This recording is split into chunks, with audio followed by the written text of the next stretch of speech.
So ayan mga ka-wonder, so nandito nga po ako ngayon sa sir, barangay kay Piat po. So ito meron po itong pina-concern dito, dryer lang po. So na-check up na po natin ito mga ka-wonder. So yung motor na po ang problema talaga nito. So yung wash po nito okay pa. So ang nangyari po kasi dito, kaya medyo natagalan po tayo. Okay na po yung pag-check up sa motor kasi na-diagnose na po kagad natin ito ng motor. So ang nangyari po, sa sobrang pagkakabigla, napihit po ni sir yung sa wash. Kasi nung pinatesting ko po, umaandar po yung wash nito kanina. May laman po sa mga yung mga nabonera po, yung mga basket.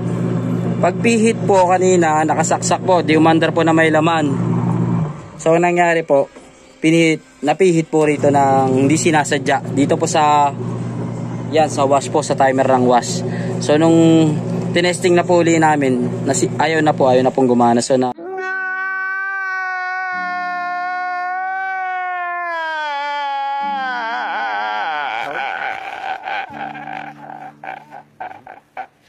dislocate, nasira po yung dito sa selector switch niya po dito sa timer. So ayan, nagpalit po tayo ng bagong timer dito. So sana po ang lang po natin dito, concern lang so yung sa spin dryer lang. So pinalitan na po natin ng bagong timer ng washing.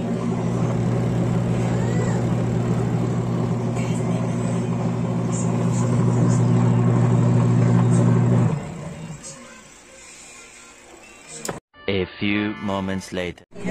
So yan nga po mga ka-wonder. So natape na po natin to mga ka-wonder. So ayan. So ayan, nalagay na po natin sa dati yung pihitan, yung selector switch. Nice. Yan. So ito po yung timer na galing dyan, yung pinalitan po mga ka-wonder. Ayan. So 6 wires po to. 7 wires po. Yan Ang dami po. So ang kailangan lang naman po kuhain dyan, yung tatlo lang po. So ang kinuha ko po dyan, yung brown, orange, at saka yung dilaw po. So ayan po yung tatlo na importante, kasi ito po yung sa capacitor. Tapos yung brown po, ayan po yung kumukonekta dun sa plug. Ayan po yung common. So ayan po yung ito po yung dalawa sa capacitor, ito po yung sa common. Ayan po yung nakakonekta dun sa plug. Ayun sa plug, ayun po. Ayun. Yun.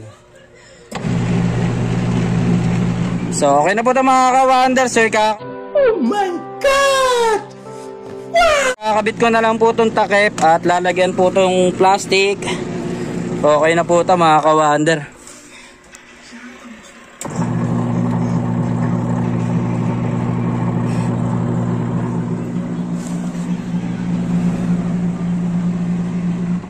A few moments later.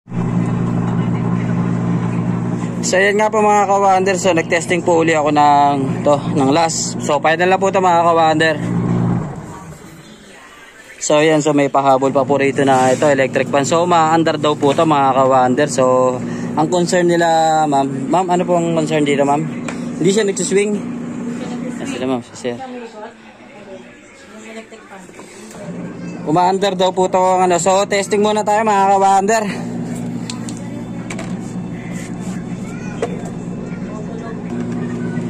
So ayan mga ka-wonder, ma-under nga. So ayan, ang importante po rito, so buo po yung motor. So ang concern po nila dito pala, so hindi po nagsiswing. Nagsiswing po, kaya lang medyo mahina po at saka tumutunog po. So titignan po natin sa loob, baka gearbox po yung problema nito.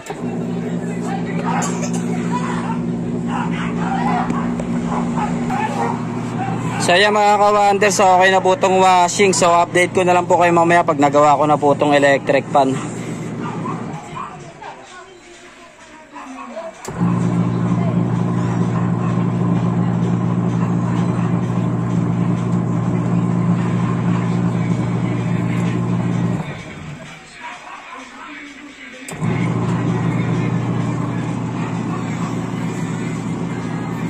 A few moments later.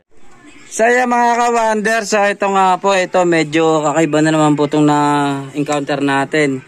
So yung gearbox pala na itong Asahi mga ka-wonder, hindi po siya napapalitan. So ang design po niya, nakadikit dun sa may kalahati nung sa motor, yung pinaka-cover ng motor. Yung bakal niya po na gearbox, nakadikit na po dun sa cover ng motor. Hindi po kagaya ng iba na karaniwan po na kahit sa standard, napapalitan po ng gearbox talaga. So ang tendency po nito, po talaga, pagtitiisan na lang po talaga muna to kaysa wala po kasing ganyan mga ka-wonder, wala po tayo nabibiling ganyan. Wow naman! Wow! Wow! So ang ginawa lang po natin dito, nilinisan lang po natin. So titingnan po natin kung mag-aano po. So papasaksak lang natin kay sir.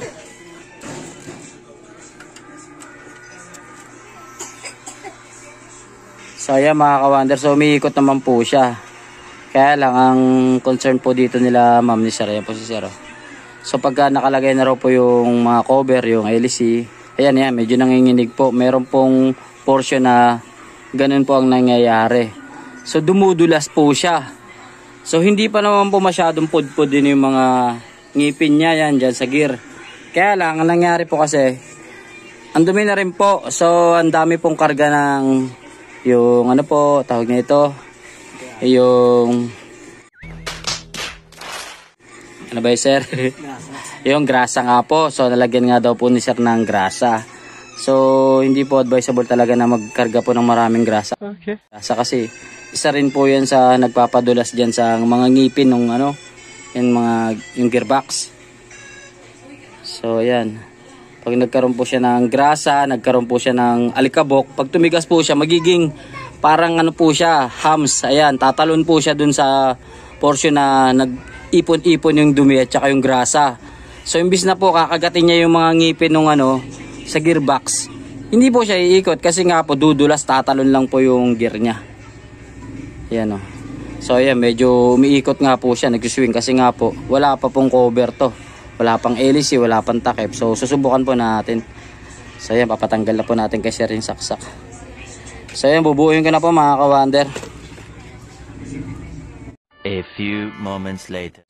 So ayan na nga po mga ka-wonder. So nakauwi na nga po ako dito sa bahay mga ka-wonder. So ayan, bago po umulan. So ang dilim na po. Nice. So ayan, galing po ako sa Barangay Kaipian, San Jose del Monte, Bulacan lang din po. So malapit lang din po dito sa amin yun, mga ilang barangay lang po. So may ginawa po tayo doon na twin tab na washing machine. So nag-check up lang po ako ng dryer. So yung sa wash naman po nadisgrasya naman po kasi pag saksak po pagpihit po may laman po pala, kaya nung binalik niya po nasira po yung timer. So sana po sa mga lagi ko pong pinapaalala yan, lagi ko pong sinasabi na ang pagpipihit po ng timer kailangan po hindi po pala kailangan counterclockwise ang gagawin doon, kasi ang program po kasi ng timer clockwise, hindi po natin pwedeng i-counterclockwise. So pag i-counterclockwise po kasi natin yung wag mong subukan, masisira ang buhay mo. timer ng wash at timer ng spin dryer. So masisira po yun mga ka-wonder. So ganun nga po yung nangyari dun sa sa wash nung minamahal nating customer. So nasira po.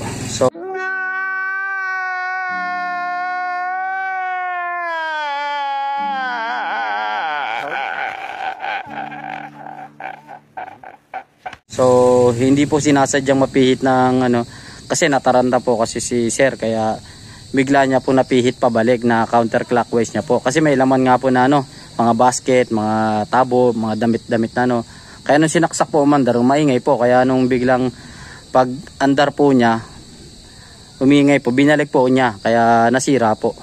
Kaya napalitan na rin po natin ng timer po yung Tapos yung electric fan po, medyo nilinis lang po natin kasi wala po tayong pamalit doon na gearbox. So ayan na po, andito na po ako. So hanggang dito na lang po muna ako. Maraming salamat po sa panonood at uulan na po. Thank you po. Peace out. 1 hour later.